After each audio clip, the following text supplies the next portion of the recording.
It's a first alert weather day and breaking right now at 8. Hurricane Helene is now a Category 2 storm. Right now it is inching closer to the state of Florida and expected to bring record-breaking impacts to us here in Georgia. We're glad you can start your morning off with us. I'm Lana Harris.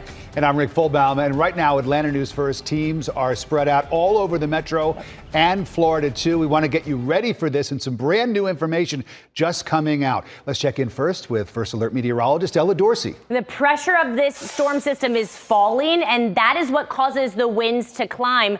The pressure's at 960 millibars. I know that means nothing to you, but what it means to me is that this storm is going to continue to strengthen. 960 millibars is usually a pressure we see in Category 3 hurricanes. That means the wind is going to continue to increase. So right now it's up to 100 miles per hour. The storm is about 350 miles off of the coast of Florida. So still has quite a ways to go over open water, quite a while that it can continue to feed off of the warm ocean waters and strengthen. Most of the spaghetti models are taking a more easterly track, which would mean better conditions for Atlanta, essentially just lower wind speeds and a less of a power outage threat. But still, guys, even with a more easterly track, we are going to see major impacts here. Right now, heavy rain starting to work its way north, just some light showers in Metro right now. It's not bad outside right now. If you have anything left, any last errands you got to get done, do it in the next few hours. That heavy rain will really pick up after the time you eat lunch, and it will be pouring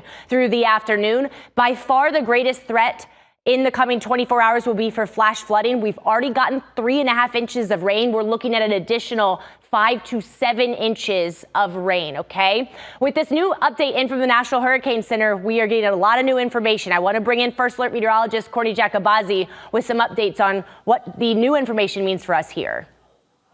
Absolutely. And you mentioned those spaghetti models starting to take that easterly shift. That was the newest information from the National Hurricane Center in terms of the forecast track. Of course, that new information in terms of intensity, now a Category 2 storm. But I want to pull up my graphics here so I can show you exactly what that new track shows for us here in North Georgia. We do have still a major Category 3 landfall. That was new information, no longer expected to make landfall as a Cat 4. But notice this, that forecast track now shifted a little further east, still bringing this storm into Georgia and central Georgia as a Category 1 hurricane, more than likely weakening to a tropical storm as it moves into our area. But with that easterly shift, we are expecting now a little bit of a lesser impact when it comes to the really high wind gusts. Yesterday, we were thinking anywhere between 60 to 80 mile per hour gusts. We're kind of bringing that back down a little bit more to 50 to 70 at its peak, and those highest gusts in East Georgia. That also can help lessen the severe weather threat here. There is an active severe thunderstorm warning in Augusta right now, just north of there,